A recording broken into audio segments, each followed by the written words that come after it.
Okay. Good afternoon. I'm delighted to welcome you to the Condensed Matter review session.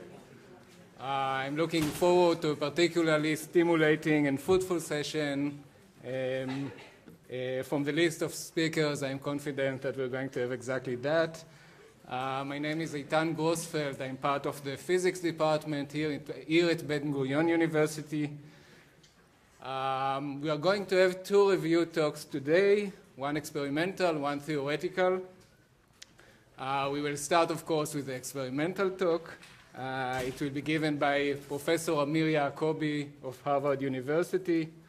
Professor Yacoby graduated from the Weizmann Institute.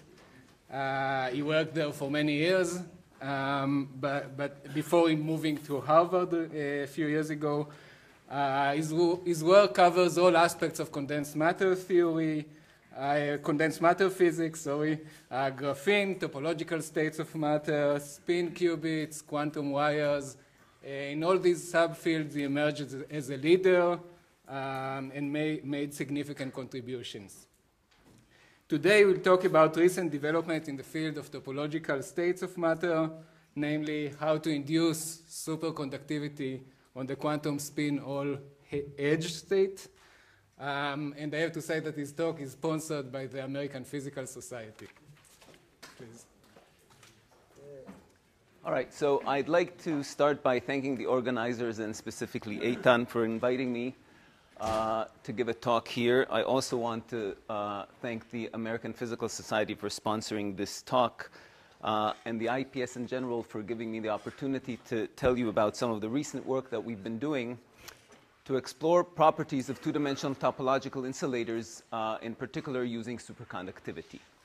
The work that I'll be talking about today was carried out by two graduate students, Sean Hart and Hetchen Ren in my group, and in collaboration with the groups of Lawrence Molenkamp at Würzburg, whom we've been collaborating for the past several years on these materials. This is the group that grows our materials for us. And also in collaboration with theoreticians Jason Alisea and Keren Michaeli, some of the last things that I'll be talking about today about some of the implications of topological superconductivity and how it can be detected was done in collaboration with them. So we've heard already this morning an introduction to topological insulators by Moti Segev. The materials I'll be talking about are implementations of two-dimensional topological insulators in the solid state. These are quantum well structures where normally electrons can reside and be confined to move in the plane. These are materials just like any other semiconductor have a band gap. But what's unique is that when you position the Fermi energy in that gap, there exist edge states, and given that this system to begin with is a two-dimensional system, at the edge, there resides one-dimensional modes, and these modes carry a conserved quantity. In this particular case, it's a conserved spin current. As you can see here, electrons with one spin orientation are propagating in one direction, and electrons with the other spin orientation are propagating in the other direction. And some of the interest in this field is the emergence of what's called Majorana excitations. These are low-energy excitations that have some interesting properties that I'll just mention. We're not at the stage yet of observing these particles in these systems, but I'll tell you a little bit about how one might be able to create them, and I'm hoping that Adi will tell you a little bit more about their fundamental properties, including their quantum statistics. So how do we actually construct the two-dimensional topological insulators? What are the important ingredients? So I'd like to remind you that starting from the Dirac equation, actually, there are several important terms that are needed in order to convert a ordinary two-dimensional system into a topological system. The low velocity expansion of the Dirac equation, of course, produces the Schrödinger equation, but there are additional terms that we very often ignore. These are the mass term, spin orbit term, and Darwin term, and these are crucial in order to generate the type of band structure that is needed for topological insulators.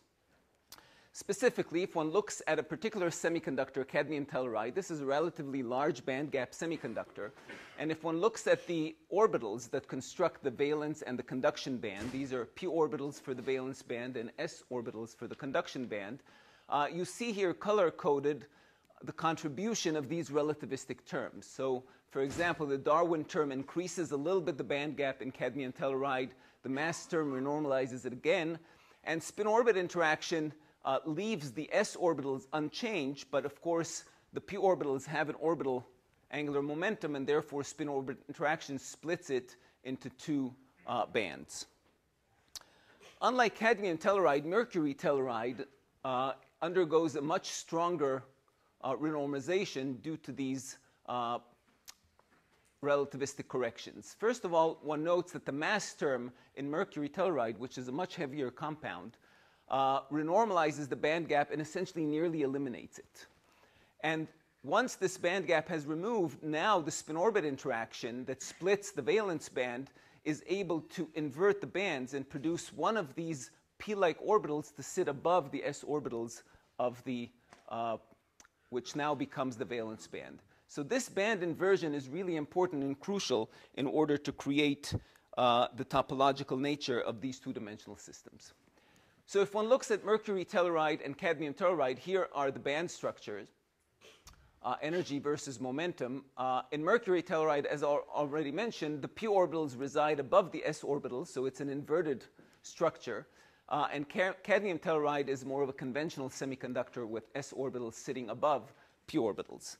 Now, normally you'd say, well, this already looks very, very interesting. Mercury telluride has this inverted nature. Maybe in itself will be a topological insulator. But as you can see, it really is only a semi-metal. It doesn't really have an energy gap. One of these bands in the conduction band here disperses downwards. The other one disperses upwards. So overall, there is no band gap in the system. And the way to convert this into an insulator is to position this mercury telluride in a quantum well sandwiched between cadmium telluride barriers. In the limit, when these quantum wells are very, very thin, quantum confinement, which push the s orbitals upwards in energy and the p orbitals downward in energy, restore the original ordering of the bands, giving us back something that looks like a normal semiconductor, resembling very much the band alignment of cadmium telluride. But as one opens up the band, the quantum well more and more, one can restore this inversion, positioning the lowest energy hole-like state, p orbital, above the electron one, and now the bands are inverted only in this two-dimensional system, and this is what's responsible for generating the existence of topological edge states at the boundary. So as a function of thickness, one can see that as the width of this quantum well increases, starting from a narrow well, less than 6.3 nanometers, the system has a band gap, but it's a small gap, and the orbitals, p orbitals, sit below the s orbitals, being a normal insulator. There is a critical width of this quantum well in which the gap closes, 6.3 nanometers in these systems, and then the dispersion becomes relativistic, Dirac-like. And for quantum well widths above 6.3 nanometers, one finds an inverted band gap. So again, a gap opens, but now p orbitals, the red-like orbitals here, sit above the blue ones. In the energy diagram, you see that for quantum well widths less than 6.3 nanometers, there is a gap, but it's the normal gap, electrons sitting above holes.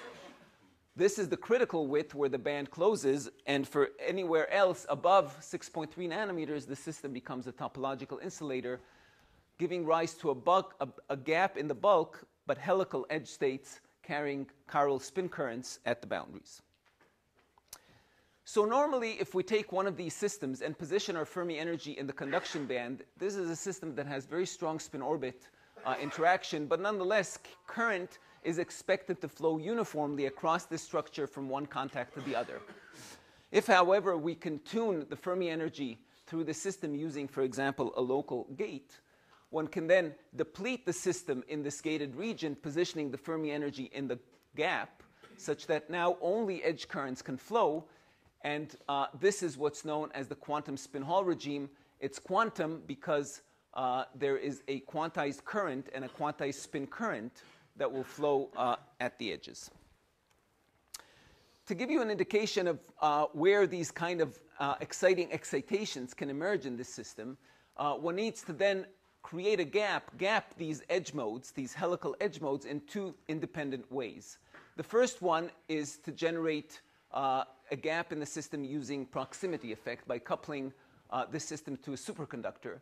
This gaps these helical edge states and creates something that is known as a topological superconductor, and towards the end I'll indicate some of the implications of this topological superconductivity in contrast to a normal superconductor. This is one mechanism for gapping. The other mechanism for gapping is to apply a magnetic field in the system. This breaks time reversal symmetry, and this magnetic field will then open a gap of different nature. And it turns out that at the junction between the proximitized gap and the broken time reversal symmetry gap, new excitations emerge, zero energy excitations. These always appear in pairs. And these are known as Majorana excitations. And one of the remarkable properties of these excitations is that they're predicted to have what's known as non-abelian statistics. When you exchange two of them, you undergo a transition to a different quantum mechanical state, unlike fermions and bosons, where you just acquire a certain phase as you exchange particles. And I hope that Adi will say a little bit more about the interesting non-abelian properties of Majorana excitations. But this is roughly the last time that I'll be mentioning them in this talk. Yeah?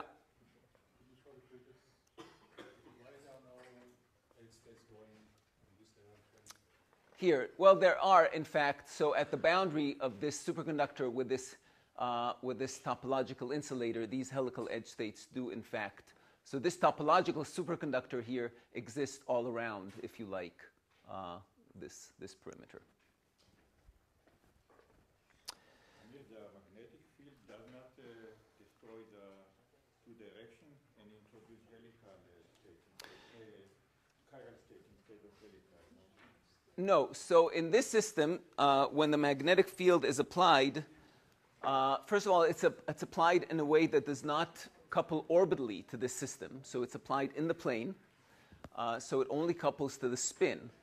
And so the orbital nature of these states do not change. What is affected is their spin.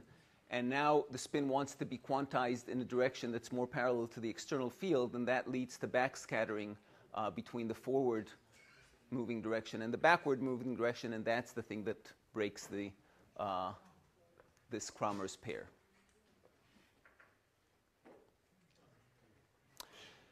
So what are some of the consequences of this quantum spin Hall effect, the presence of these helical edge modes? So the first thing to note is that, as I mentioned, it carries a quantized current, and it's actually quite, in principle, easy to observe these currents. If you create a system that has multiple contacts, you can envision each pair of these contacts to be connected by a forward-moving and a backward-moving edge state.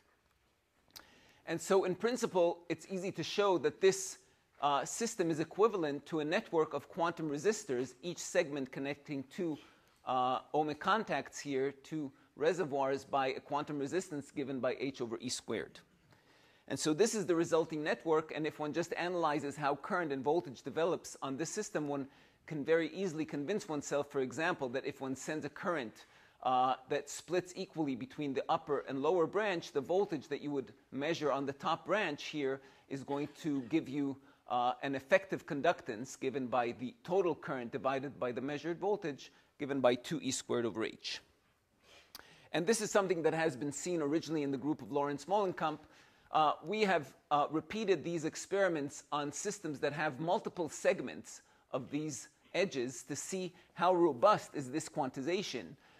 And when you look, for example, at a sample after you've explored what the individual resistances of each segment connecting two ohmic contacts, you see that it's hovering close to the quantum of resistance, h over e squared, which is 25 kiloohms, but typically it's larger, sometimes very, very large.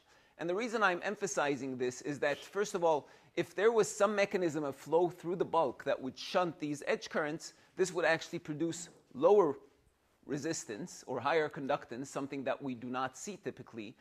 And in order to generate a resistance or a conductance that's different from the quantum one, in particular one that is a larger resistance, one needs to have something that scatters the edge. This forward-moving edge mode needs to somehow scatter to a backwards-moving edge, and that, of course, requires in some form breaking of time reversal symmetry that we have not induced deliberately into the system. So I just want to point out that this is really an open puzzle in the field right now. It is not understood why the resistance of this system is close to be quantized, but it's not really very precisely quantized, in particular producing a larger resistance than one would expect.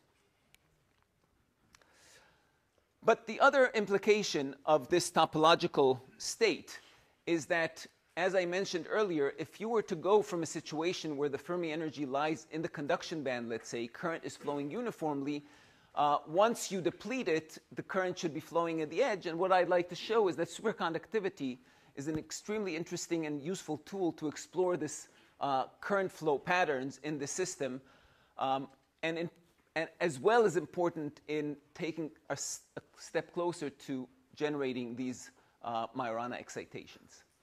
So just a brief review about Josephson junctions. What we envision here is a situation where there are two contacts to this quantum well, two superconducting contacts connected by a normal metal. There is no superconductivity present. There is no pairing present inside this middle region here. And superconductivity is mediated by pairs that are propagating through the sample.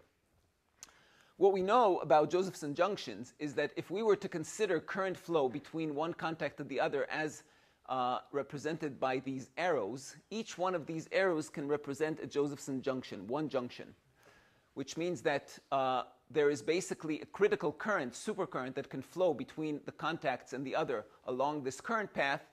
And it turns out that the relation between the critical current that flows within one of these junctions and the superconducting phase difference between the two contacts is given by the Josephson relation here. Critical current is given by some constant J0 times sine phi.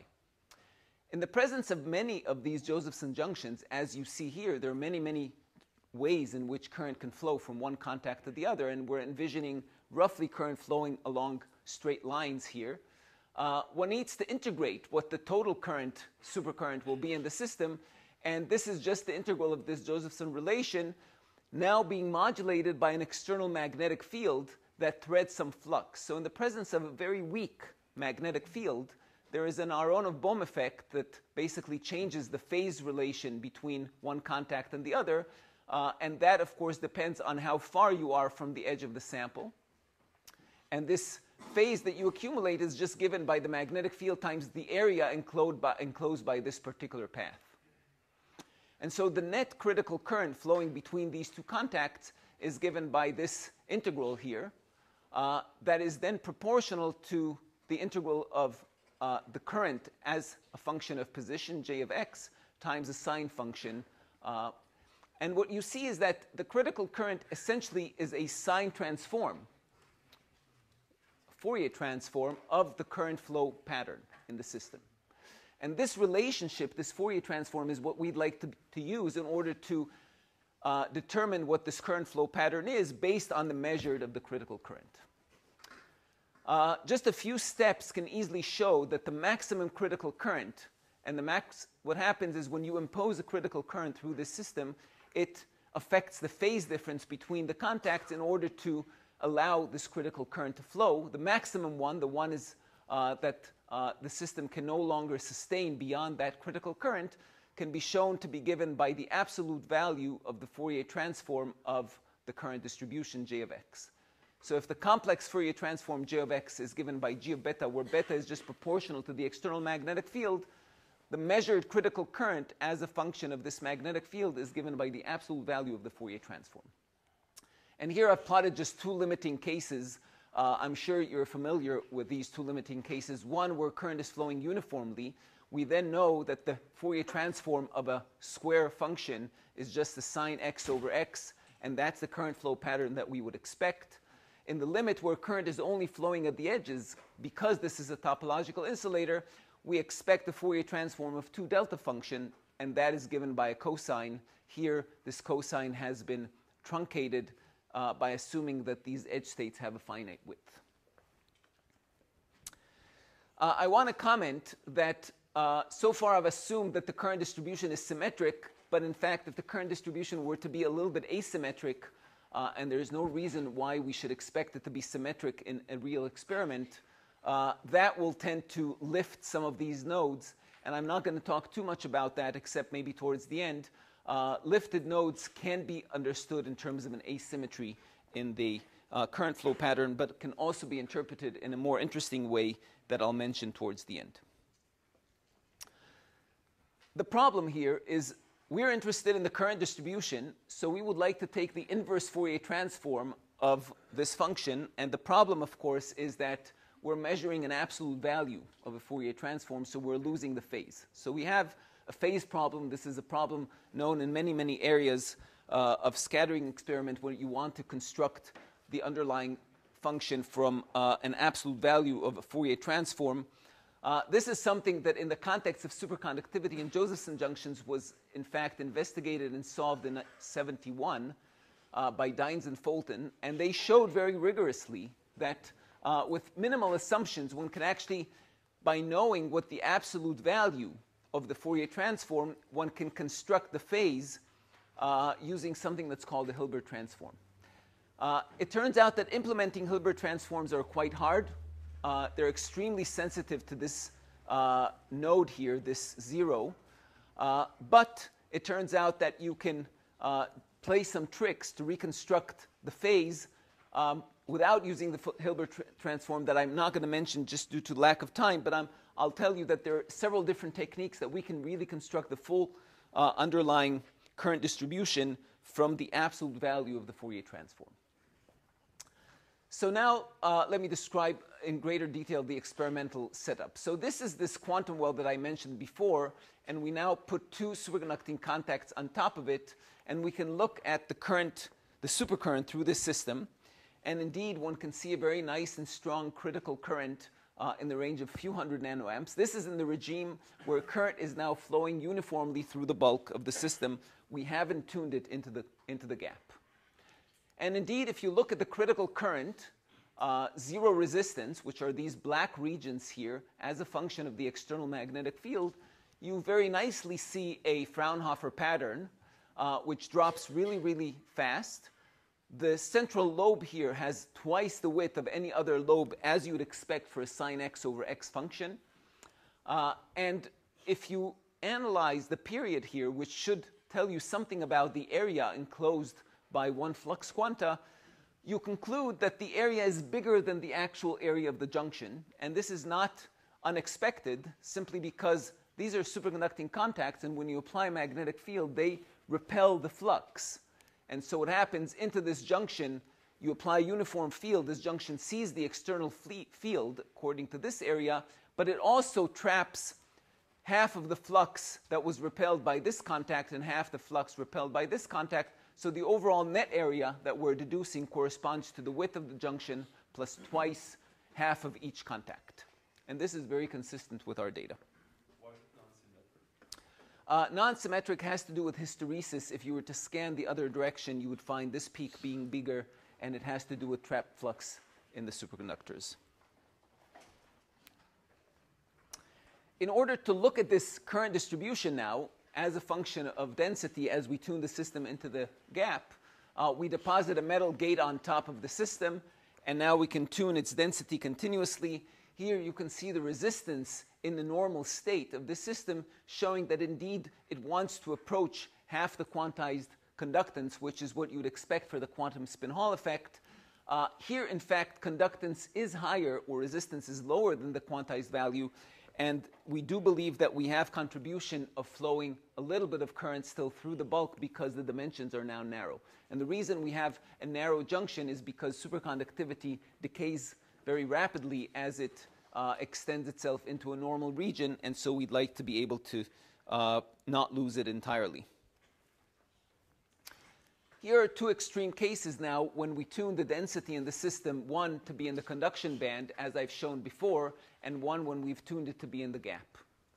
And what you can see is that we now know how to transform this Fraunhofer pattern into a current distribution. So this is the extracted real space current distribution, indeed showing roughly a uniform current flow through the bulk of the sample. But once we deplete the bulk, we see that we're left only with current flowing at the boundaries. And the transition is very, very clear. This looks more like a cosine function, again, that's truncated versus something that looks like a sine x over x. And we can now continuously follow the emergence of these edge states as we tune the Fermi energy continuously. This is a non-normalized Fraunhofer pattern. So each one of these cuts is the superconducting critical current versus flux as a function of density. This is the computed current flow distribution. And if we normalize it, one can very clearly see how the bulk diminishes and the edge states remain. You can also very clearly see that this central lobe that has twice the flux quanta narrows down to have only one flux quanta, as you would expect for a Fourier transform of two delta functions versus the Fourier transform of a step function. Okay. So here are some of the widths. We can see this behavior on different samples. Here is a separate sample that we can perform the same experiment. Again, the bulk diminishes, leading to these edge states. And you note that the width that we extract for these edge states is not universal.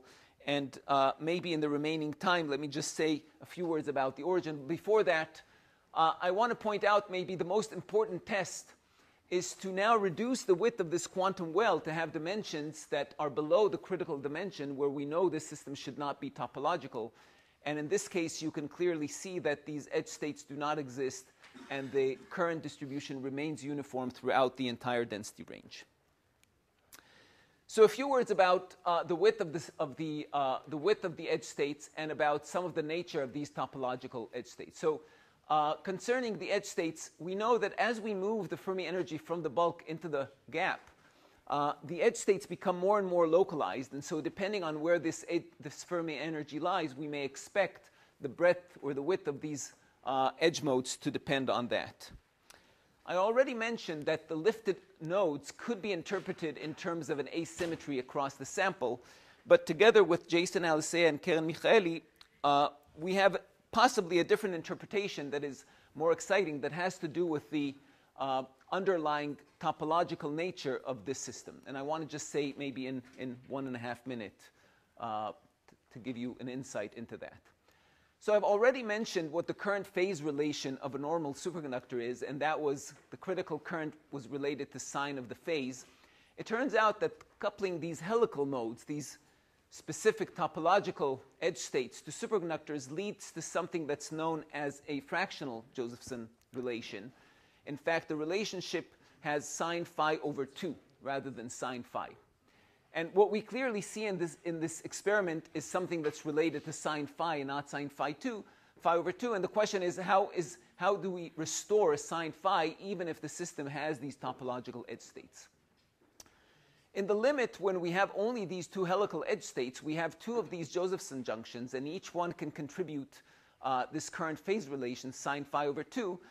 But the interesting thing, and that has to do with these Majorana modes, there are two possible current phase relations that can exist, and that depends on the parity of the system, where the system has an even or an odd number of electrons in it. And so we have many possibilities for forming interference about these two edge states, and they're outlined here. And these divide into two categories. One is plus, plus, and minus, minus, and this can be seen here. This would be the current phase, the critical current as function of flux. And the other one corresponds to the plus, minus, minus, plus, and it has a destructive interference that leads to a node at 0. If one now assumes that this parity is not even conserved and just is fluctuating throughout the sample, one can show that one would recover the normal periodicity as is explored in experiment, but two outcomes might emerge. One is lifted nodes, which might be the reason we're seeing lifted nodes. The other is a offset by pi that has to do with a second possibility. And so both these possibilities have the right periodicity, but would be a direct signature of topological superconductivity in these systems. And so we are working to try to see whether the lifted nodes that we're seeing is related to this phenomena of topological superconductivity explained here. So with this, let me just summarize that we've been using superconductivity as a means to extract the underlying current flow patterns in these systems. And of course, the next step is to use superconductivity to induce these Majorana bound states and explore their quantum mechanical and statistical nature. Thank you.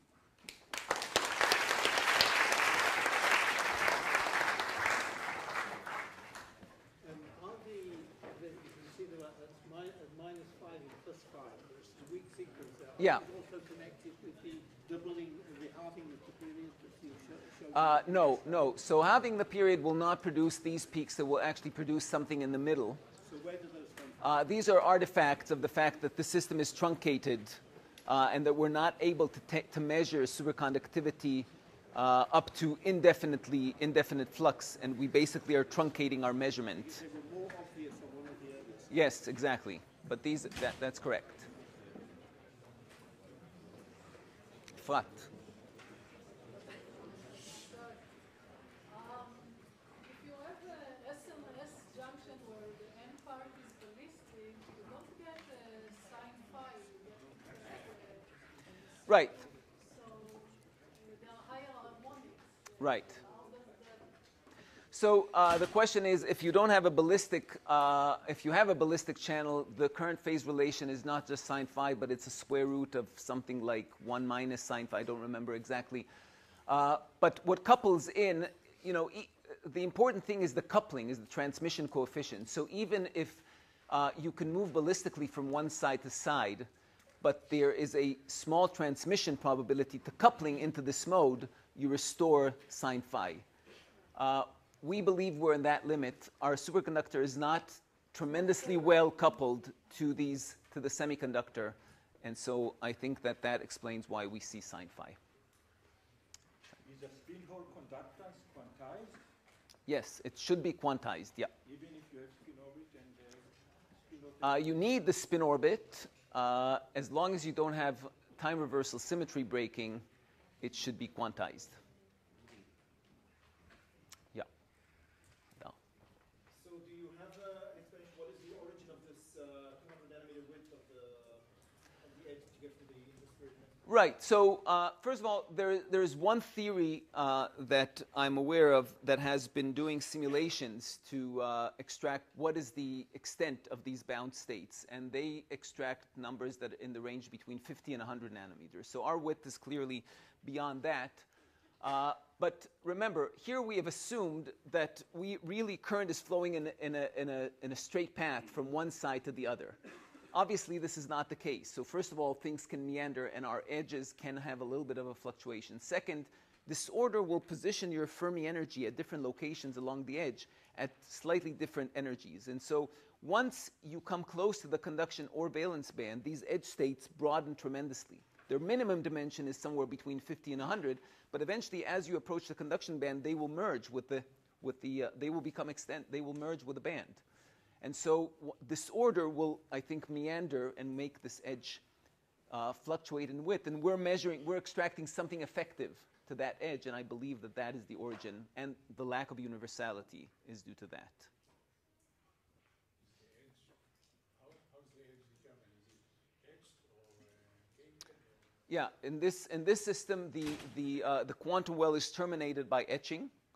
And the gate extends all the way all around beyond that edge, so it extends beyond the boundary. Okay, we should move on. Let's Thank you. take